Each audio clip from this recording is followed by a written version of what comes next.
myself. Oh no, give me that cell. I gotta go like Cobain. 8 years to the grave, gone insane. My blood got propane. How you gon' go and throw my name with shame? Already cross-faded, making it to the disco. I hate it, and you know how this goes. You framed it, picture painted in my room. This that real life shit, none of Zoom, got the scene in it. Make sure you're subscribed to JerCrispy.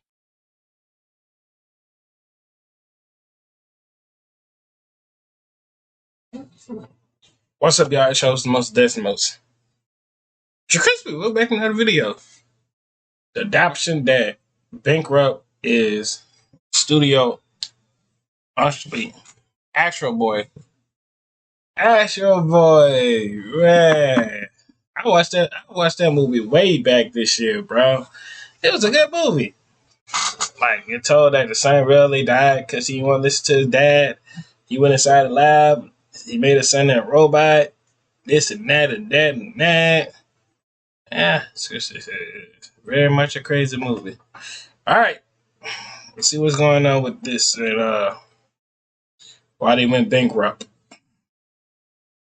Make sure like, comment, subscribe, follow our social media. It is gonna be on the screen, and we on the road to 500. Let's get it. If you've been in the anime space for a decent amount of time, you've probably come across the name Osamu Tezuka. Maybe you actually know and love his works, or maybe you just heard of him in passing. And if you said no to both of those, I don't know why you're watching this video. What Toriyama was to shonen anime, Tezuka was to, well, the anime industry as a whole. He's often hailed as the godfather of anime with his creation of Astro Boy. Easily one of the first anime-like cartoons, if not the first anime. In fact, after the anime adaptation started airing in 1963, the animated series was watched by a 40% of the Japanese population that had access to a television. Astro Boy's success paved the way for many anime series, particularly those focusing on robots in space. Naturally, because of this success, some people wanted that bag. And of course, that brings us to October 2009. Imagi Animation Studios released the greatest movie of all time. Astro Boy. 4 months later, the company filed for bankruptcy. Oh, man. He ain't had to do that, bro. He ain't had to, the most greatest movie. As soon as he hit that, but they went to bankruptcy, though. I'm like, dang! I actually watched this as a kid years ago. I didn't know that it was based on anything, much less to such a legacy that Astro Boy has. And honestly, I loved it. Sure, it kind of has that late 2000s feel, you know, the fucking I got a machine gun in my butt, living in my basement. I still think it's worth a watch. Visually, for a 2009 movie, it holds up surprisingly well. 2009 was already a pretty packed year for movies. Yeah. Regardless, I feel like Astro Boy's art style still holds up pretty nicely. Now, I won't really... Alright, bro. You ain't had to try to scare me with the, Freddy Krueger. Not Freddy Krueger, I mean, Foxy. Really judge it as an adaptation just yet, since I don't really know much about Astro Boy, to be honest. I want to look at it as its own thing for a minute, and then I'll talk about if it's a good adaptation or not. Am I an android too? So, the film was directed by David Bowers, who only had one movie beforehand he had directed, that being Flush. Flush away, man. I told y'all when that spitting scene, I told y'all to go look up Flush Away. This is Flush Away. Let's go back for that split moment. Bowers, who only had one movie beforehand he had directed. This is Flush Away, man. This is a good movie. Not gonna hold you.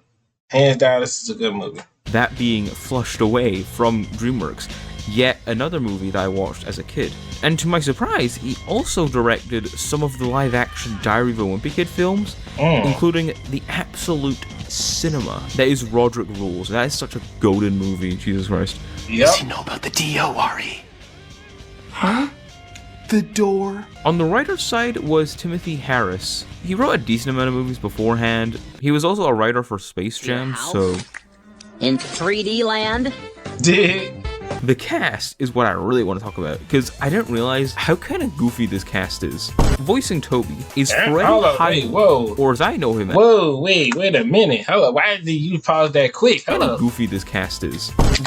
You like it? I ain't about to do it. I ain't about to sit here trying to find that. It is what it is. Toby is Freddie Highmore, or as I know him as, I am a surgeon! Dr. Tenma, Toby's father, is voiced by, hold on. The guy from Dead by Daylight, huh? It's Oh, a man. weird choice, but okay. The guy from G-Force is, Dr. Eleven.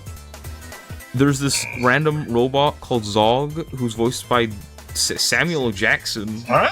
I think he's an original character. There's no reason for him to be here, but Samuel L. Samuel Jackson's Jackson. cool. I don't know. The cast is kind of interesting when you think about it. So the story of the original manga and anime. There's a young boy named Tobio Tenma who lives in the distant year of 2003. In one way or another, Tobio gets into an accident that costs him his life. In the anime, it was like a car crash. In this movie, he gets fucking vaporized. Like, holy shit. Like, Maria! but as far as I know, this is, catching up so far. So, Dr. Tenma creates a replica of Tobio. He tries to teach him how to be a boy, just like his son. But when he realized that he still wasn't the same as his actual son, he got kind of crazy, and he sold Astro Boy away to a robot circus owned by a guy named Hamig. From here, it goes a bit different. In the original, he's found and saved by Professor Ochinimizu. In the 2009 movie, they're on like Angel Island or something. So he runs away to the surface, which is a giant junkyard, and he spends a bit of time with other kids. Hamig is in the 2009 movie, but it's less of a circus and more of a robot fighting gladiator wrestling. You can kind of see that it's getting a bit of an iffy adaptation. The rest of the movie is pretty standard. Annoying liar reveal plot, Astro goes back and sacrifices himself before fighting the villain. Movie ends with an Incredibles type cliffhanger where it sort of leads into the type of things I guess would happen in the manga or anime.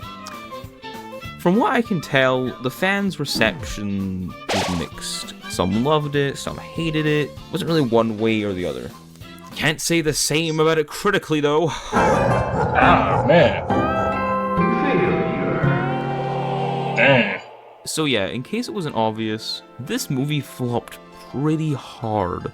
It had a $65 million budget and ended up only making $42 million. Ain't that bad? I ain't lying to you. That's not bad, but you would just... It's like you were halfway down that rank when you were running like 100 track. You hitting the 100. You think you about to get that first. That cramp come out of nowhere. And you just end up getting third place. Now your coach looking at you on the ground, grabbing your leg. Yep. I ain't a math professor, but that sounds pretty bad. Even as far back as January of 2009, they'd already reported some financial problems. Astro Boy was easily their most ambitious project. The previous movie, TMNT, for example, only had a budget of $34 million. That was a success. That made a decent amount of money. But Astro Boy was basically their last resort. And, of course, since Astro Boy clearly wasn't as successful as they hoped, they filed for bankruptcy a mere 4 months later. Yeah. So why did it fail? The most obvious answer is it wasn't really that great of a movie. In 2009, this was seen as just another kids' movie. It seemed like maybe they were trying to please too many audiences. For fans of the original series, it was a pretty poor adaptation. For the general audience, it was a fun but pretty standard children's film in a year that had a pretty damn good lineup of animated films. Do I think this movie deserved to fail? Of course not. I honestly think it kind of holds up today. If you ever stumble upon it, whether it's actively looking for it or it's just random clips or YouTube shorts, give it a watch, please, for me. Anyway, hope you enjoyed the video. Anyways, y'all.